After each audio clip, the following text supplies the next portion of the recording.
aðild að sáttmála við förum í 3. lið á dagskrá fundarins sem umræða mikilvægi þess að fjárfesta í nýsköpun, tækni og rannsóknum í velferðarmálum og beiðni borgarfulltrúa Sjálfstæðisflokksins og til máls tekur borgarfulltrúi Áslaug María Friðriksdóttir.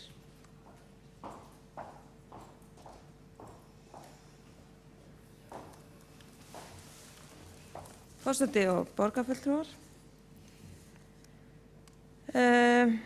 Mér langar að hefja hérna vonandi góða umræðu mikilvægi þess að fjárfesta í nýsköpun, tækni og rannsóknum í velferðarmálum. Það staðreyndin sú að Íslendingar sitja eftir ef miðað við önnur Norðurlönd hvað varðar þessi málefni og ég held að við þurfum hér sérstaklega Reykjavík að hugsa okkar gang, hvernig við ætlum að nálgast þetta og hvernig við ætlum í raun að innleiða nýjar leiðir sem ég held að sé algjörlega óumflýjanlegt að við gerum. Við hefðum þetta að hefja þetta miklu meiri krafti á síðasta kjörtímabili, það gerðist ekki og núna verðum við að gera það. Það er bara orðið algjörlega aðkallandi mál. Auðvitað, eins og ég dreg þetta nú sérstaklega fram hérna líka vegna þess að fjárhagsrammi velferðarsviðs eins og hann liggur fyrir núna, hann mun ekki veita okkur það svigrúm eða veita starfsfólkinu þar það svigrúm sem það nauðsynlega þarf til þess að fara í þetta breytingaferli eða hefja þetta breytingaferli. Og nú getur þetta einhverjir haldið að sjálfstæðismenn verði orðnir algjörlega kolvitlausir, farnir að hvetja til útgjalda í velferðarmálum. Auðvitað mega sumir ekki heyra minnst á slíkt, en málið hins vegar að fjárfestingin til framtíðar. Við þurfum að fjárfesta í ákveðnum ferli til að ná fram betri verkferlum, betra vinnulagi, innleiða tækni sem við erum ekki að nýta í dag en eigum svo sannarlega að vera að skoða, horfa á hvað aðrir eru að gera, hvað þeir eru að gera vel og hvað af því við getum notað og þetta mun gefa okkur miklu meiri tækifæri til að gera betur og það það sem við erum öll sammála að við verðum að gera. Og það stendur meira að segja í starfsáætlun, drögum að starfsáætlun velferðarsviðs næsta árs að þessara breytinga sé þörf. Þannig að við erum öll komin á þann stað að vera algjörlega sammála að eitthvað stórt að gerast. Og því miður þá það ekki að kristallast í þeim fjárhagsramma sem að lagður hefur fram og þess vegna dreg ég upp umræðuna. Ég vona að þið takið vel í hana og hafið eitthvað þetta að segja. Vegna þess að ég held að þetta sé með bara einum af mikilvægustu verkefnum sem að við borgarfulltrúar þurfum að fara í gegnum á þessu kjörtímabili.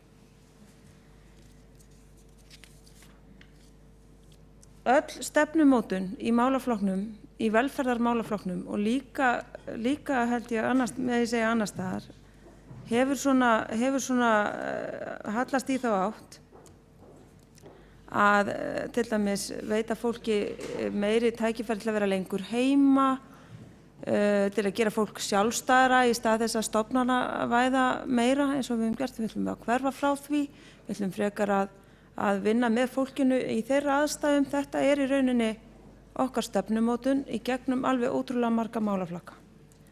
Og það blasir bara við okkur að við verðum að hefja innleiðingu tæknilegra lausna af miklu meiri krafti en gert hefur verið. Þær auðvitað margar í notkun en fleiri ekki. Og við verðum að gera greiningu á því hvaða lausnir til og hverjar væru heppilegar fyrir okkur að taka upp og nýta til að skila okkur hagkvæmari verkferlum.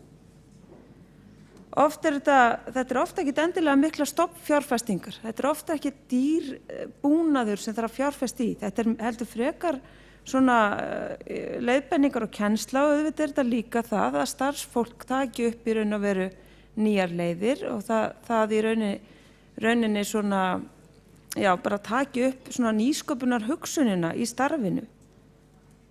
Og við sem pólitískt afl sem eigum að í raun og veru gefa út stefnuna hvert við viljum fara, við verðum að skrifa stórum stöfum undir það að við styðjum þá þróun. Við verðum að gera það.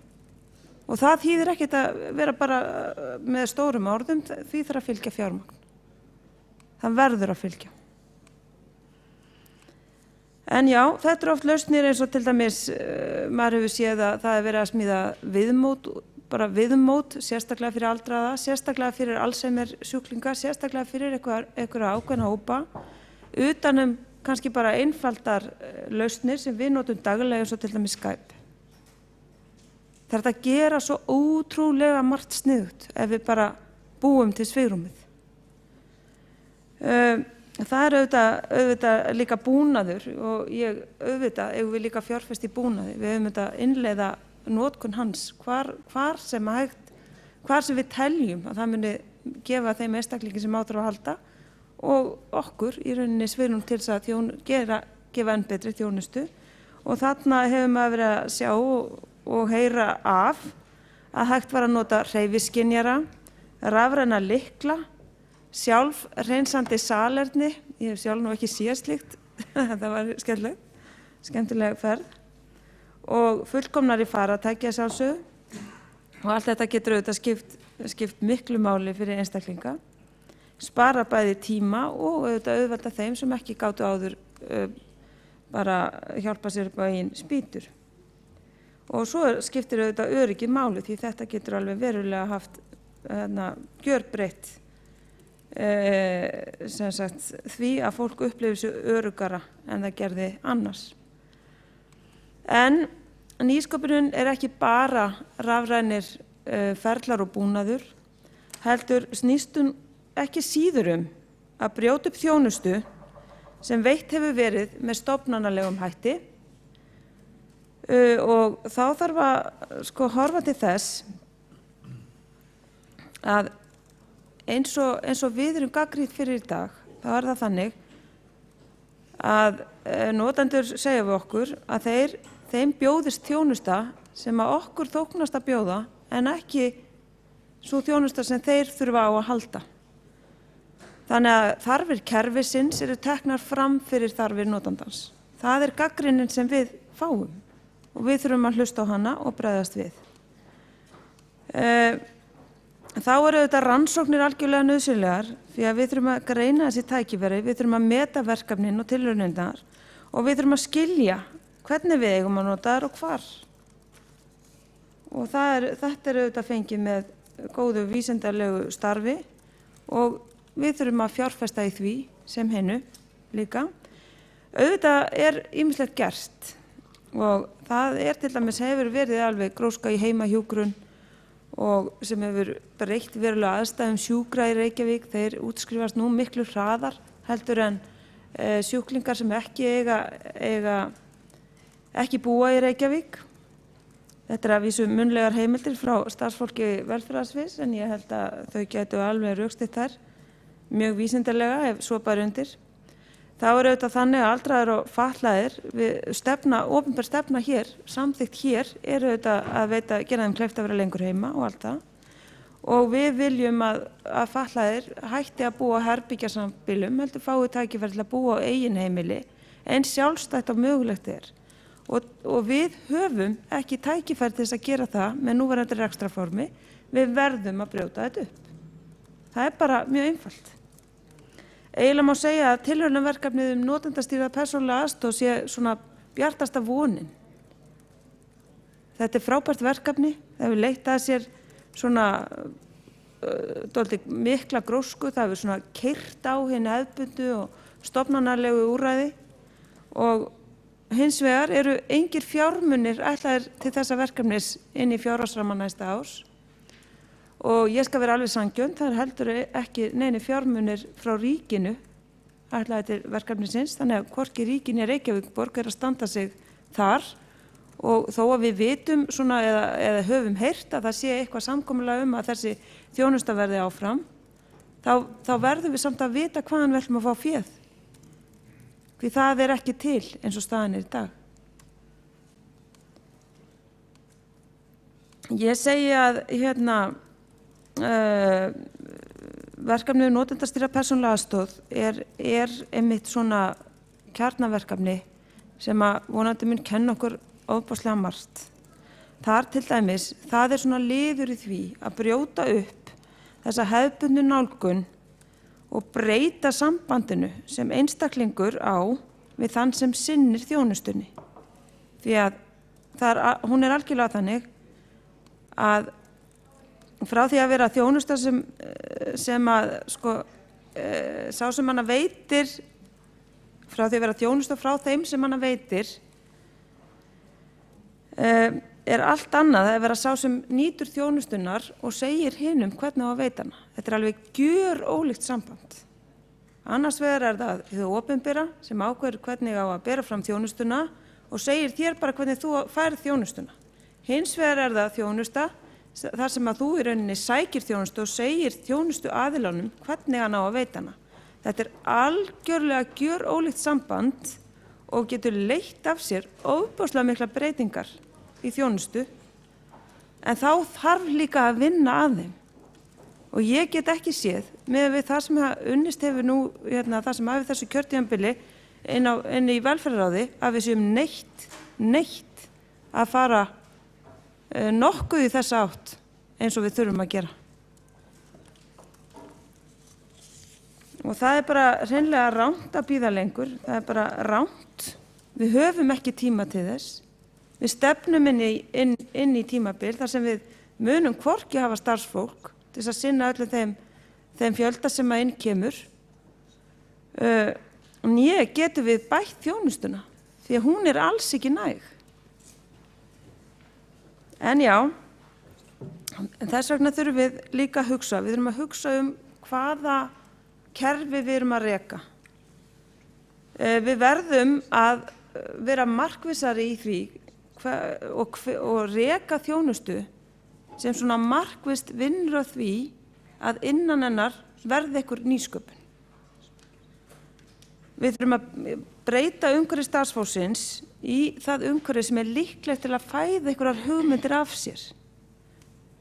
Ekki viðhalda kerfi sem hefur hamlandi áhrif á það að starfsfólk fái hugmyndir, fái að keyra þær í gegn, á það sé hlustað, eða hefur bara neikvæð áhrif á að nokkrar breytingar nái fram að ganga. Því miður hef ég grunnsemdir að við oft á tíðum sé þetta ekki gert.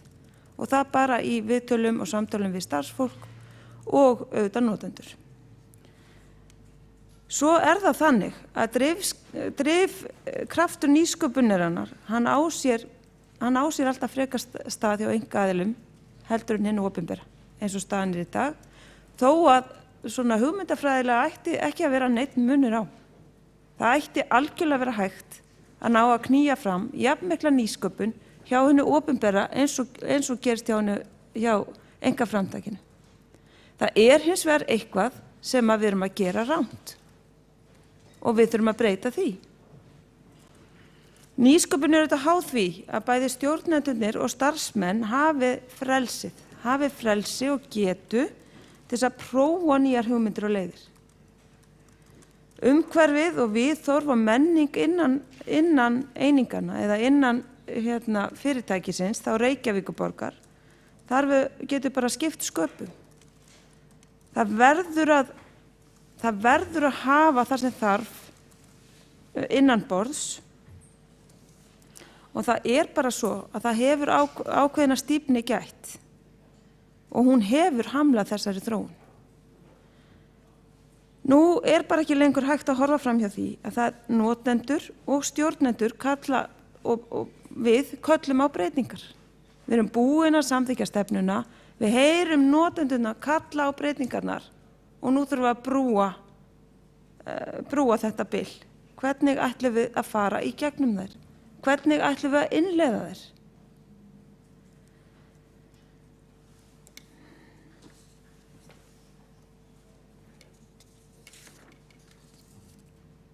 Eitt af því sem að þarf að einkenna starfsumhverfi sem að hvetur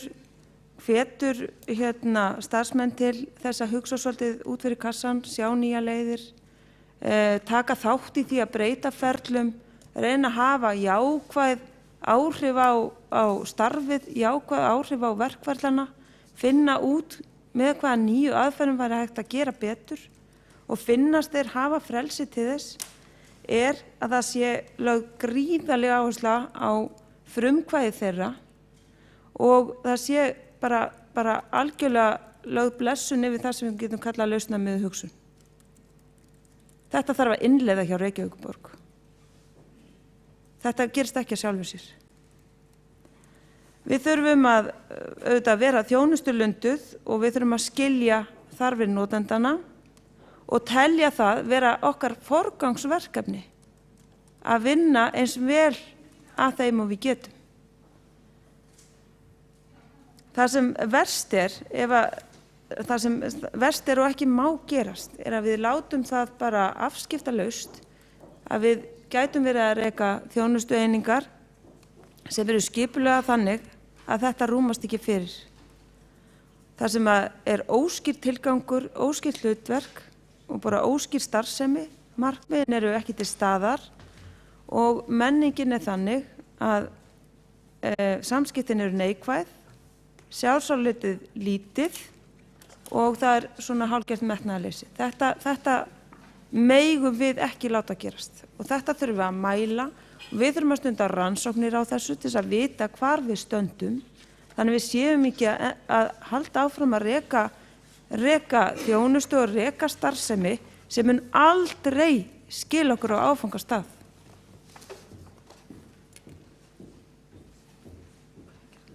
Og það þurfa auðvitað allir að vera með í þessu. Það eru stjórnendur, það eru starfsmenn, það eru notendur og svo framvegis og það þarf að vinna að þessu auðvitað á faglegan hátt. Og svo er það svo að nýsköpunin sjálf takist okkur að búa til umhverfi sem svona er grósku mikið. Þar sem við náum að keyra fram breytingar, þar sem bara það er jákvætt ef starfsmaður kemur nýjar hugmyndir. Þá hefur það mjög mikið að bjóða bæði starfsemin okkar og starfsmönnunum sem að vinna hjá okkur. Það eykur auðvitað samkeppnishæfni bæði okkar og starfsmanna sem taka þátt í slíkum verkefnum og það auðvitað náum við að fá okkur að breytinga fram, það getur þau auðvitað minnka álag og streitu og þetta auðvitað getur verið gríðarlega öflugt stjórntæki fyrir stjórnendur og svo er þetta auðvitað gríðarlega öflugt aðlögunartæki. Og síðast en ekki síst, þá getur þetta laðað að mannauð sem að við eigum ekki séns í dag, við eigum ekki séns í hann. Þannig að það er algjörlega komin tími til að við förum aðeins að stíga þyngri skref og betri í átt til þessara breytinga. Það er gaman að nefna þegar ég fór nú að lesa mig til þetta aðeins og þá sé ég að það eru talsmenn nýsköpunarmiðstöðva á Norðurlöndum. Þeir eru að tjá sig þetta, það er náttúrulega gríðarlegur vöxtur í þessum geira í Danmörku, þeir eru algjörlega langt á undan öðrum Norðurlandaþjóðum.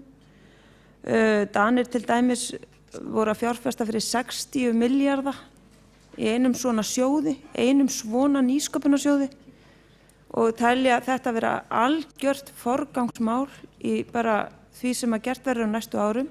Það er að setja velferðartæknina fremst því að það er það sem skiptir öllu máli. Það skiptir öllu máli að mæta þeirri óumflýjanlegu staðreynd að verkefnin verða allt of mörg á næstu áratugum og hendurnar til að vinna þau allt of fáar. Fyrir utan að ekki verða sjóðirnir sterkari, því að það verða færri til þess að vinna fyrir fjármagn inn í þá.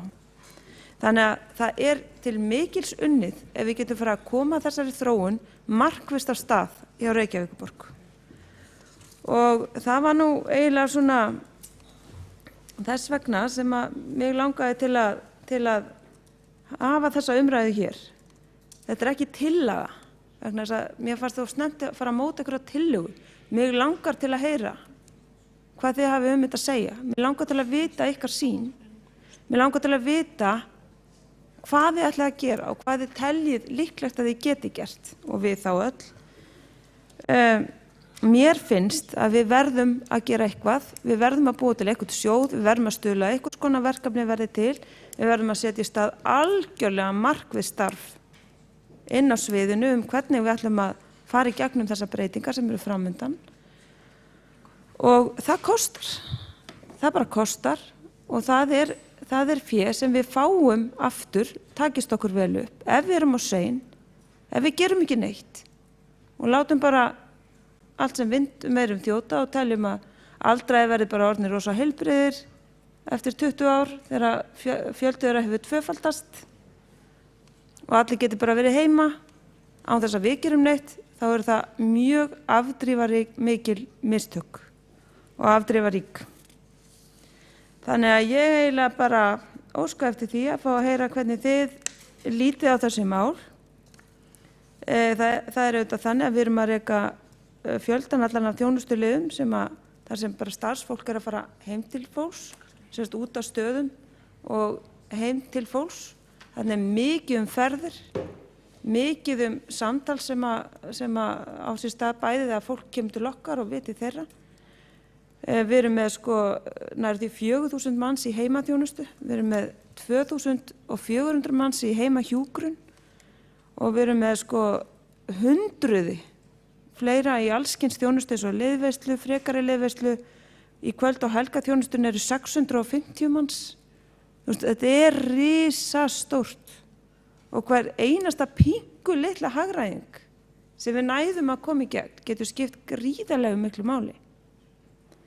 Þannig að mig langar bara að heyra hvað þið hafið að segja þessi mál. Ég held að þetta sé mikilvægasta málið, bara mikilvægasta mál þessa kjörtímabils og mun kannski líta þessa umræðu sem bara upphafið að því að við förum að ræða svolítið það og bara hlakka til að heyra hvað þið hafið að segja. Borgarfulltrúi Áslaug María Friðriksdóttir hefur lokið máli sinni og þá tekur næstu til máls borgarfulltrúi Magnús Már Guðmundsson. Hann er að sitja sinn fyrsta borgarstjórnarfund og við bjóðum hann velkominn til starfa á vettvangi borgarstjórnar.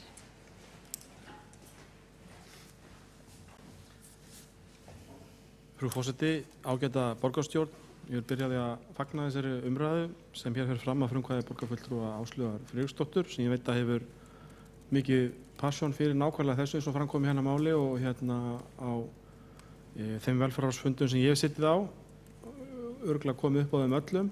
Þannig að það efast enginn hennar sýn og skoðun í þessum efnum. Það er gott að ræða velferðarmál í víðum samhengi í þessum sal og sem oftast, enda eru velferðarmálin stóri liður í útgjöldum borgarinnar og málaflokkur sem snertir svo marga en þó mismikið. En hér erum við að ræða betri þjónustu við aldraða og fatlaða borgarbúa.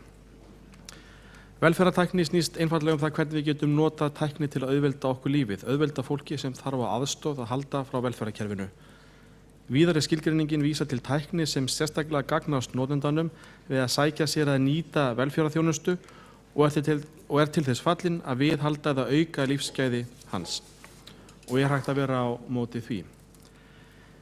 Hér getur verið að ræða ólíka nútímatækni, allt frá gleraugum eða heyrnartækjum til fjarstýringa á fullkomnum vélbúnaði, öryggisbúnaður eða myndsamtölu gegnum neti eins og til dæmis Skype-forritið sem gæti til að mynda nýst fólki sem er eitt heima og skortir ákveðna öryggiskennd, auk þess sem það er gott að spjalla við starfsmann í þjónustuveru og auðvitað er mun persónulegra að sjá þann sem þú tala við.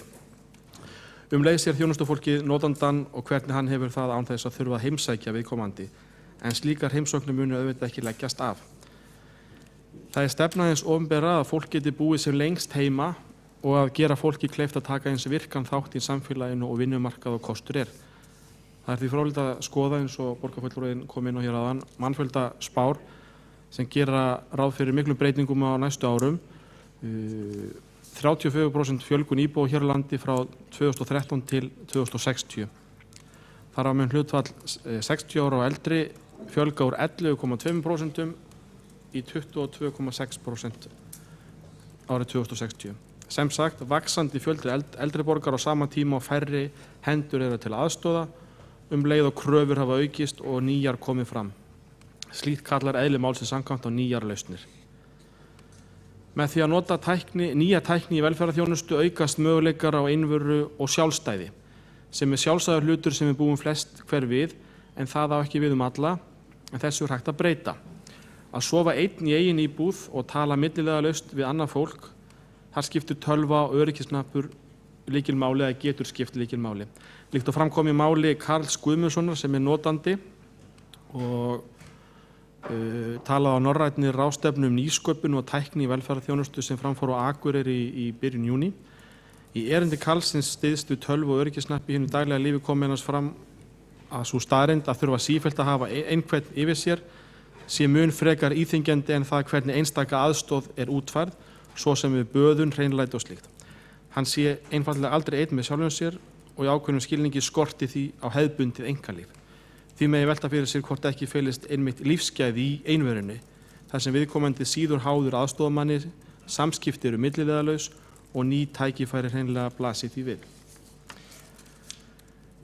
Starfsáætlunum sem velferðarráð borgarinnar samþykkti fyrir árin 2015 til 2019 mikilvægustu viðfangsefnin og áherslur í velferðarmálum sérstaklega talað áframhaldandi umbóta og gæðavinnu til að auka hagkvæmni, skilvirkni og fagleg vinnubrögð og þróa nýjar leiðir og lausnir í velferðarþjónustunni. Líkt og borgarbúar vita hefur starfsemi velferðarþjónustunnar tekið miklum breytingum á undanförnum árum, meðal annars vegna afleiðinga efnahagshrunsins og yfirfærslu verkefna til okkar frá ríkinu. Notendum þjónustunnar hefur fjölgað og fleiri faghópar hafa komið til starfa samhliða nýjum verkefnum. Metnaður borgarinnar til þess að þróa þessu þjónustu áfram í takt við þarfir, þróa nýjar áherslur og nálgun og auka samþættingu þjónustunnar. Þá vil ég líka benda á að velferðarráð samþykkti nýlega að borgin tæki þátt í verðlaunasamkeppni höfuðborga á Norðurlöndum tæknilausnir fyrir aldraða og fatlað fólk sem þarf aðstoð til að geta lifað sjálfstæðu lífi. Er að ræða mjög spennandi verkefni og þar einmitt verið að falast eftir samstarfi meðal annars við einkaaðila eins og borgarfulltrúi Áslaug Friðjónsdóttir kom inn á í sínu máli. Þar markmiðið að þróa nýjar tæknilausnir sem geta nýst öldruðu og fötluðu fólki til þess að lifa sjálfstæðu lífi, þannig að það sé síður háð kostnaðarsamri opinberri þjónustu. Þarna stendur til að leita eftir samstarfi við einkafyrirtæki, rannsóknarstofnanir, námsmenn, heilbrigðisstarfsmenn og aðra áhugasama. Samkeppnin á að leiða til þess að þróað verði nýja lausnir til aðstoðar við aldrað og fatlað fólk og fagfólkið sem veitir þessa þjónustu.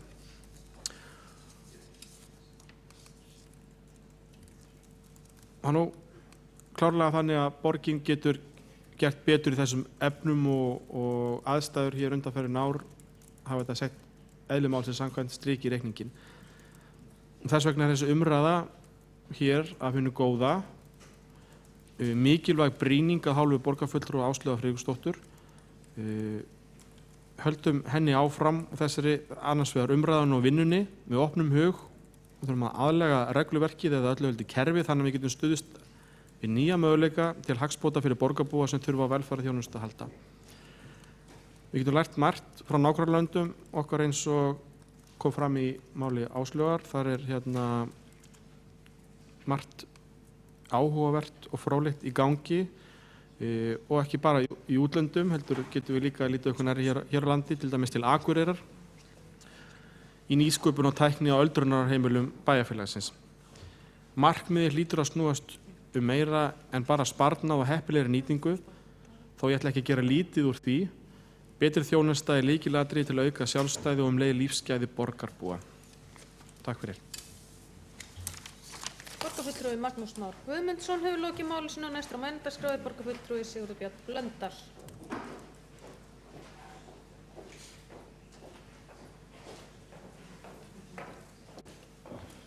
Já, forseti og góðir borgarfulltrúar.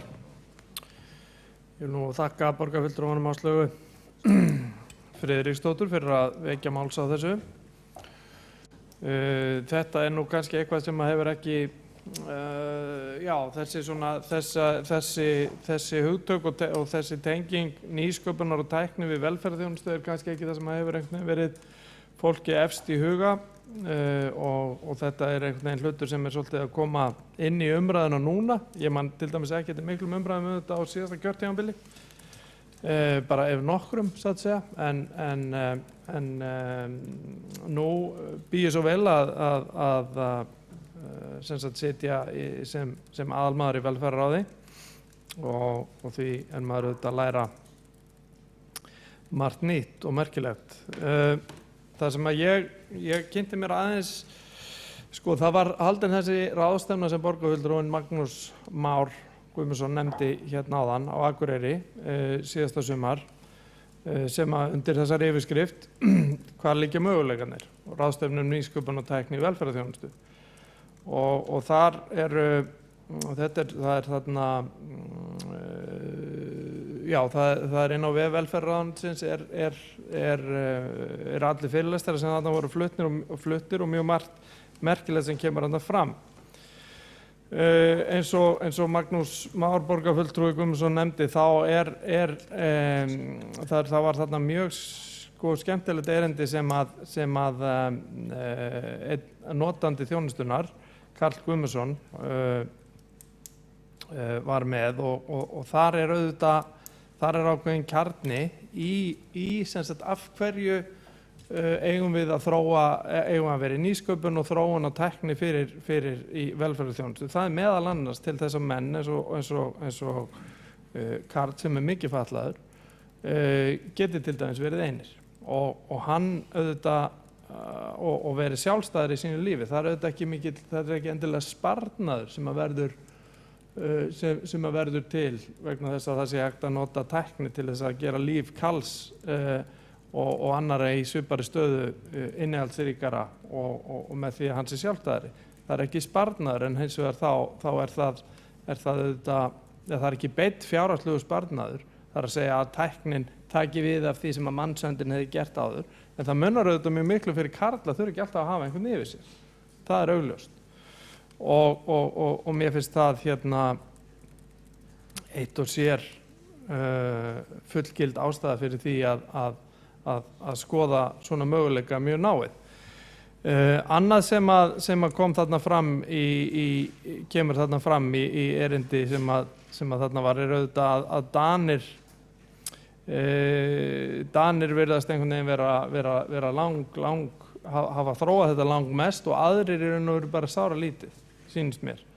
Og hérna og það er auðvitað spurning hvort er ekki ástæða til þess að við einhvern veginn gerum út einhvern leiðangur til þess að kynna okkur hvað það er nákvæmlega sem að Danir er að gera svona miklu betur en aðrir í þessu samhengi.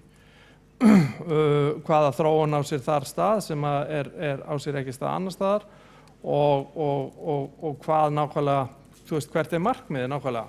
Og það er auðvitað hlutur sem við þurfum að hafa svolítið á hreinu. Hvert er markmiðið, að hverju erum við að stefna með því að auka nýsköpun og tækni í velferðarþjónustu? Erum við bara að spara eða erum við að bæta þjónustuna? Eða kannski hvort tveggja sem að vera náttúrulega best. Annað sem að ég rak augun í þarna var í erindi sem að Kristíne Breivik sem að vinnur í velferðarmálum í Noregi nefnir og það er auðvitað hlutur sem að maður veltir alltaf fyrir sig þegar að tækni er annars vegar og það er að það sem að hún sagði að sem sagt, markaðurinn í velferðartækni sé drifinn áfram af framleiðendum og lausnirnar sem eru boðið upp á þær eru raun og veru mjög gjarnan á frumstigi. Þannig að það er mikið eftir í þróun. Þetta er svona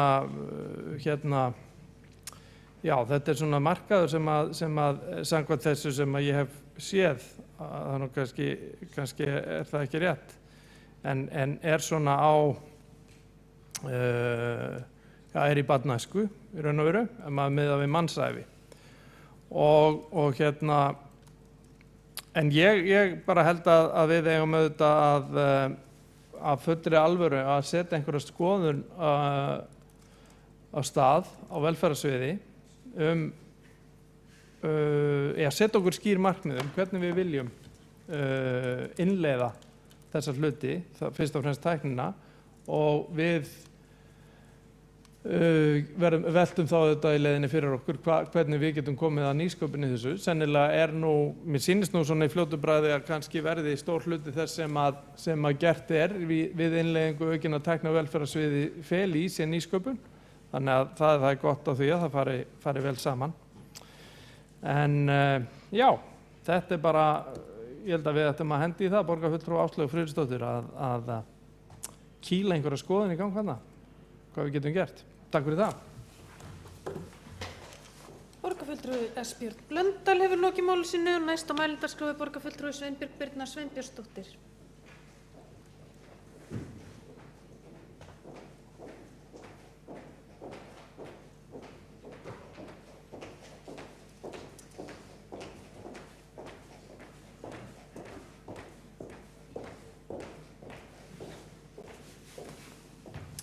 Hæstvirtur forseti, borgarfulltrúar.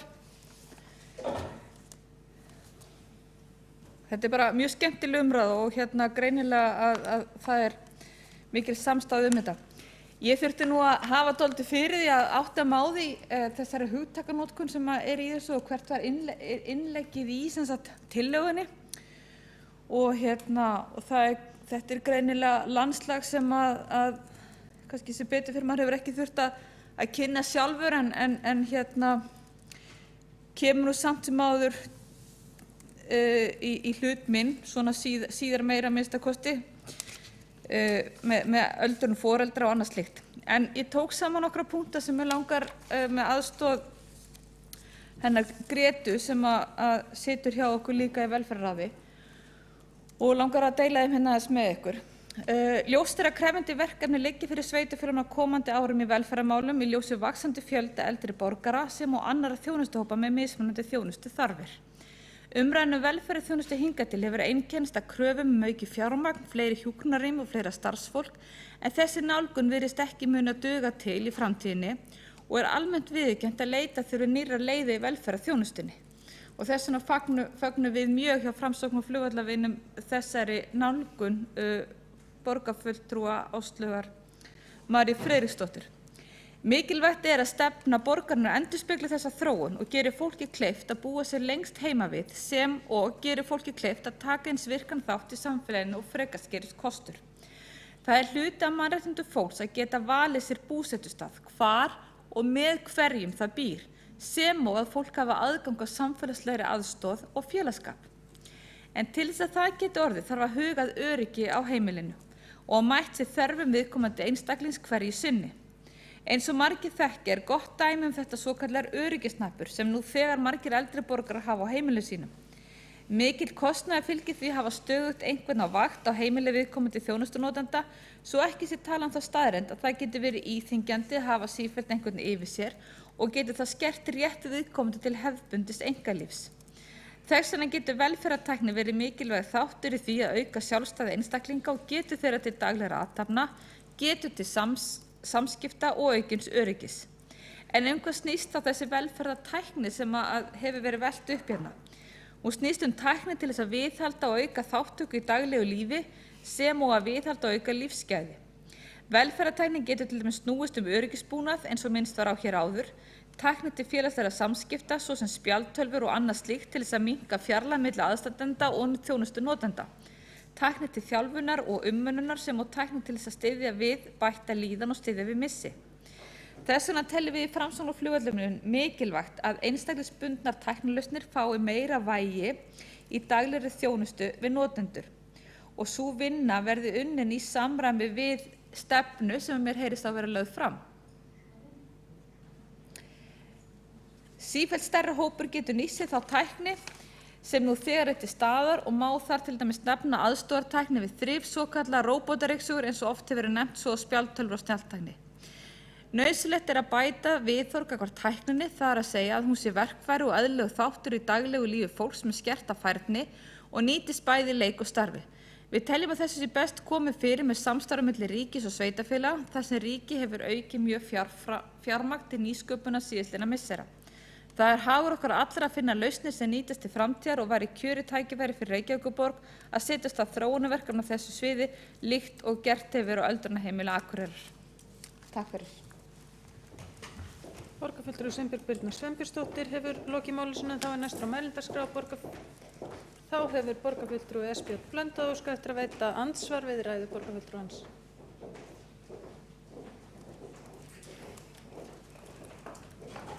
Já, forseti, kæra borgarstjórn, ég gleymdi nefnilega einu, þetta var ágætt að borgarfulltrúi Sveinbjörg Sveinbjörnsdóttir kom inn á þetta, að það sé ég svona, það talað að þessi velferðartækni, hvað það, henni sé skipt í sem sagt 4 meginsvið, þú nefndir þetta nú allt, ég ætla bara að fara með það aftur svo að kannski stimplist inn. Það sem sagt öryggisbúnaður sem öryggisnappar og GPS staðsendingartæki fyrir heilabilaða og væntanlega fleiri.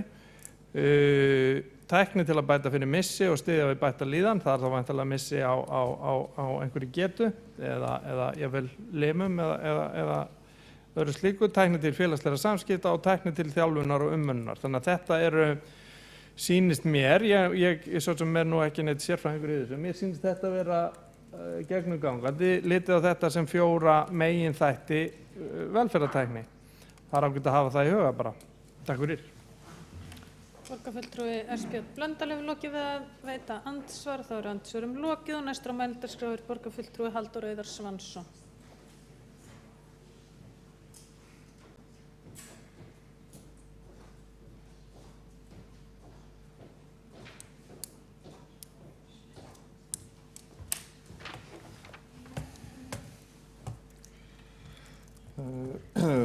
Forseti og kæru borgarfulltrúar, ég vil eins og aðrir byrja á því að þakka málshefjanda hér Áslaugu Friðriksdóttur fyrir að vekja máls á mjög mikilvægu máli sem að ég er mjög sammála að er forgangsverkefni þessa kjörtímabils, eða ætti að vera það, að finna út úr því hvernig við getum þróað kerfin okkar áfram til þess að virkja þann mannauð sem við erum með fyrir, til þess að finna hugmyndir og lausnir sem að bæði spara okkur fé og bæta þjónustuna og auðvitað bæta líðan þeirra sem að bæði þykja þjónustuna og veita hana. Borgarfulltrúinn Sveinbjörg Birna Sveinbjörnsdóttir minntist aldrei á það að hér eru mörg hugtök í umferð sem eru auðvitað nauðsynlegt í umræðunni til þess að sjá hvaða hugmyndafræði við erum að styðjast við og hvaða grunnpunkta við höfum, og hér er eitt grunnhugtaki, það er nýsköpunin, og borgarfulltrúinn Áslaug Friðriksdóttir, já, auðvitað, Áslaug Friðriksdóttir, hún kom ágætlega inn á það að kerfin okkar þurfa að styðja við nýsköpun. Það er grundvallaratriði að þeir sem að fá hugmyndir og eins og rannsóknir hafa sýnt fram á fái stuðning við það og upplifi sig þannig að þeir séu umhverfi þar sem að er hlusta á það sem þeir segja og þeir fá að blómstra og dafna. En borgarfulltrúinn Áslaug Friðriksdóttir kom dálítið inn á líka nauðsyn rannsókna og setja fé í það sem er vissulega góðra gjalda vert, en það er náttúrulega ein leið til þess að fjárfesta til framtíðar og við eigum ekki alltaf að vera að horfa í aurana þar, þeir eru kannski að henda krónum síðar. En þar má auðvitað ekki gleyma að það hafi verið gerðar ýmsar rannsóknir á þessum hlutum og ýmsar tilraunir hér og þar sem hafa verið vel lukkaðar. Hér hefur verið minnst að Danmörku og Akureyri. Ég hef sjálfur legist dálítið yfir hinnar og þessar rannsóknir sem hluti náttúrulega af mínu áhuga á starfsviði hér sem bæði sem borgarfulltrúi og formaður stjórnkerfis- og lýðræðisráðs. Ég er sjálfur mjög svona fræðilega og kerfislega þenkjandi. Ég er menntaður tölvunarfræðingur og vann lengi við forritun og þar þurfti maður oftar en einu sinni að ganga í verkefni sem að gengu út af það að taka stór tölvukerfi sem að voru orðin of stór og úrelt og bara skera niður alveg frá grunni og leggja mikla vinnu í það að bara nánast endurskrifa af því að það var eina leiðin til að ná fram varanlegum umbótum á því og bæta við því sem að bæta þurfti svo gott þyrfti. Þessi ponta hérna er kannski ekki endilega rétti vettvangurinn til að fara að rekja mikið af þessum sem ég hef verið að skoða, en ég ætla samt að leiða mér að vitna sérstaklega í eina ritgerð eftir Óskar Dýrmund Ólafsson frá því í febrúar 2010. Þetta er MPA-ritgerð hans í stjórnmálafræðideild. Hún nefnist Akureyrarlíkanið. Undirstill þess er aðferðir og áhrif stjórnunar á samþættingu í þjónustu Akureyrarbæjar. Og þetta fjallar sem sé viðfangsefni þess er flutningur á þjónustu frá ríkisstofnun til Akureyrar, og þetta var hluti af reynslusveita félagsverkefni sem var starfrækt frá 1994 til 2000, og þar var notast við ákveðna aðferðafræði sem að nefnt hefur verið Akureyrarlíkanið, sem að byggist að miklu leyti á nýsköpun. Og þarna segir, ég er að fletta upp að því, þetta er svolítið langt.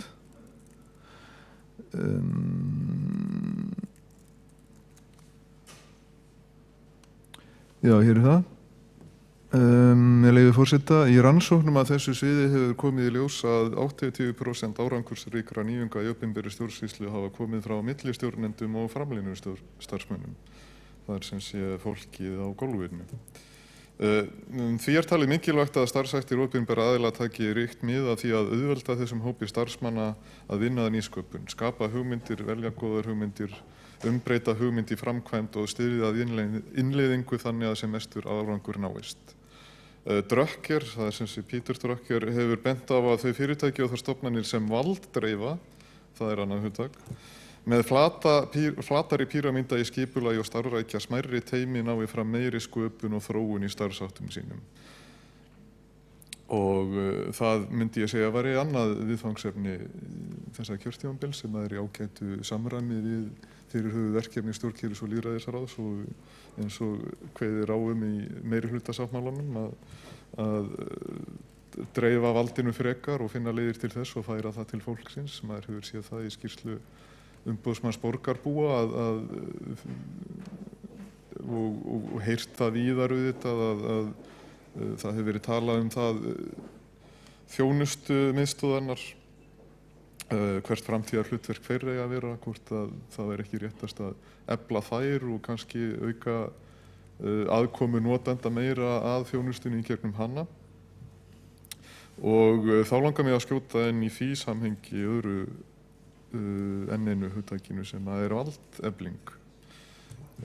Það er auðvitað það sem er verið að tala um þegar það er verið að tala um leiðir til þess að efla getu hins almenna starfsmanns og auðvitað notendur þjónustunar til þess að koma með hugmyndir og fá þær í framkvæmd. Valdeflingu sem er líka dálítið rauður þráður í þessari ritgerð segir með leyfi forseta: Ein skilgreining valdeflingar er sú þegar einstaklingar eru hvattir til að finna eigin kraft til þess að vinna velferð sinni og hámarkun lífsgæða. Með valdeflingu öðlast einstaklingar aukið vald yfir eigin lífi og þar með sjálfstæði og upplifa að þeir geti tekið þátt í samfélaginu til áhrif og breytinga. Eru frekar þáttakendur en feikjendur. Í þessu felst að fólk hefur aðgang á upplýsingum, ræður yfir hæfni og tækifærum til að þroskast og er virt í lýðræðislegu samfélagi. Valdefling er því ekki inngrip eða áætlun, heldur lýsir frekar ákveðinni lífssýn. Hefur þetta hugtak verið notað í vinnu með fólki og þá það sem þarf að gerast, svo að viðkomandi styrki stöðu sína í einn lífi og í samfélaginu. Beresford fjallar þetta út frá viðskiptavinnum, það sem þeir hafa mikil áhrif á þá þjónustu sem þeir fá. Hann segir það skipta máli hvenær þjónustan er veitt og að hún sé á forsendum viðskiptavinnanna. Valdefling verður í leiðinni að áskorun fyrir fagfólk sem þarfnast sjálft valdeflingar. Í víðkæðri mynd verður þetta hugtak pólitískt og hefur áhrif á heildarnálgun og aðferðir skipulags heilda.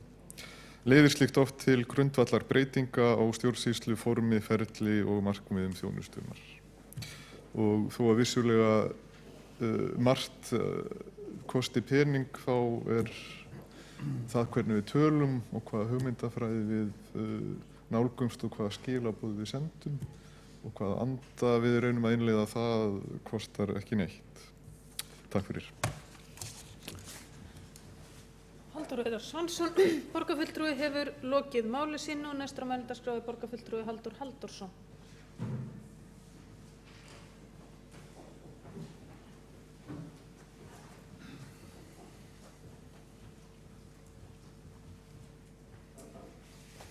Já, forseti og góði borgarfulltrúar.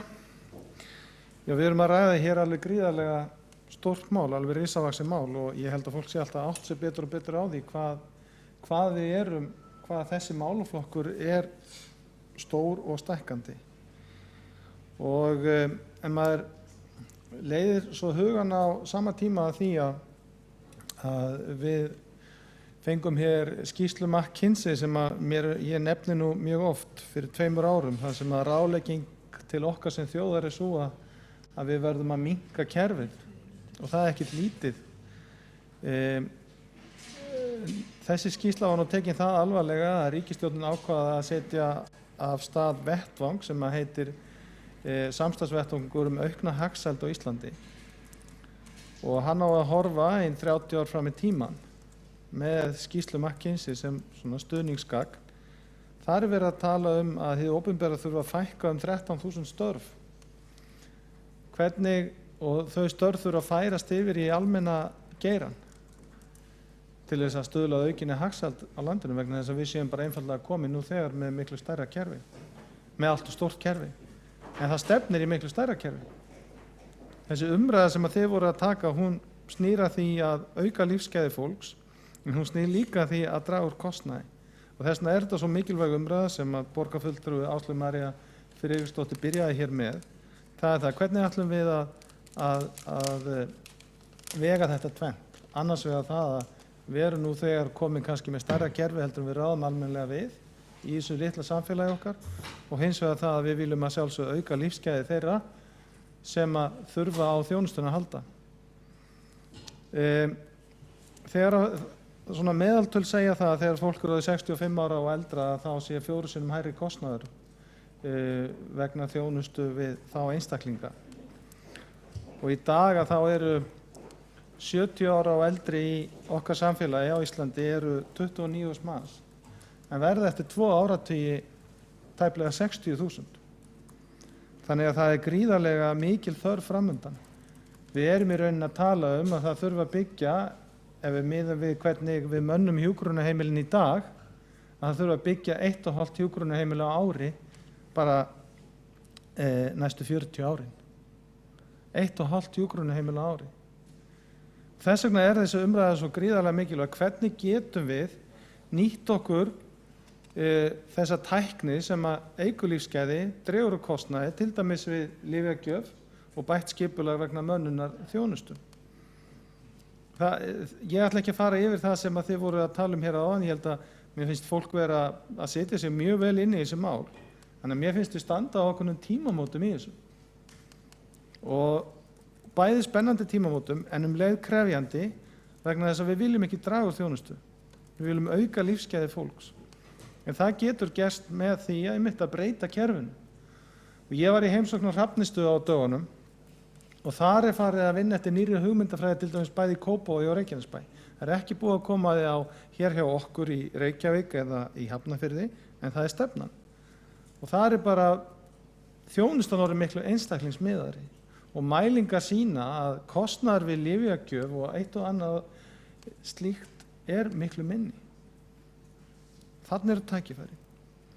Þannig að það sem að þið hafa verið að ræða hér og þessi umræða, hún er mjög mikilvæg og það sem er lykilatriði í þessu til þess að ég vil enda á því og styðja þar með það sem að bæði þið hafið sagt, ágætu borgarfulltrúar og málshefandi Áslaug María Friðriksdóttir borgarfulltrúi var að tala að það er að við þurfum að búa til umhverfi sem að hvetur til nýsköpunar.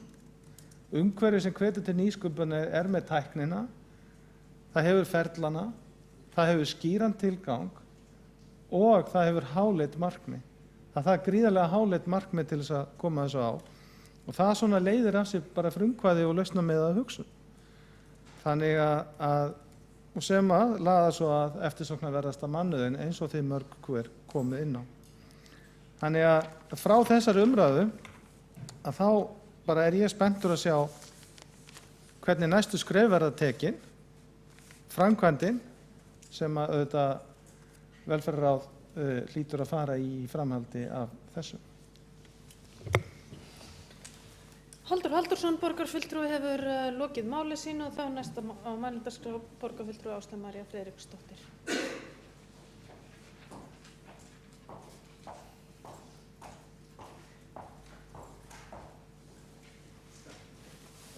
Forseti og borgarfulltrúar, mér langar bara að þakka kærlega fyrir umræðuna sem að hér skapaðist. Ég er bara ánægð með þessar viðtökur og vissi svo sem alveg að fólk var hérna á svipuðum stað í tilverunni og ég er.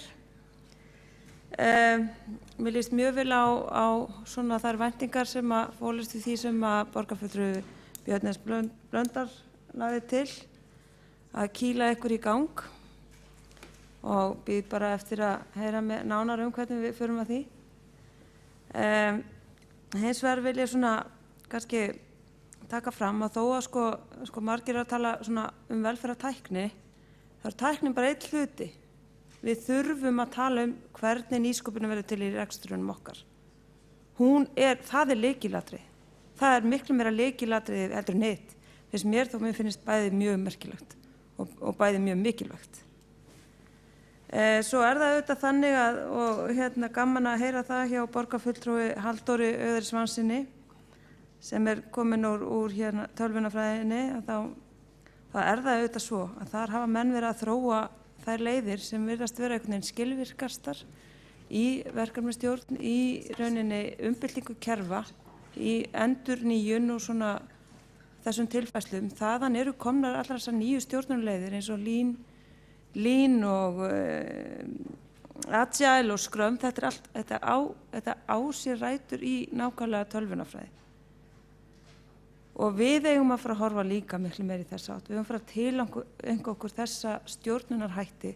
Þeir byggjast nákvæmlega á því sem borgarfulltrúi Halldór Auðar Svansson var að telja fram hérna áðan. Það er það að fólk hafi frelsi til að tjá sig, frelsi og finnist að skipti máli að það tjái sig hvernig verkin eru unnin á vinnustöðum og að hinir skilji og hinir hvetji fólk til þess að gera það og saman getur þau unnið að því að gera ennþá betur.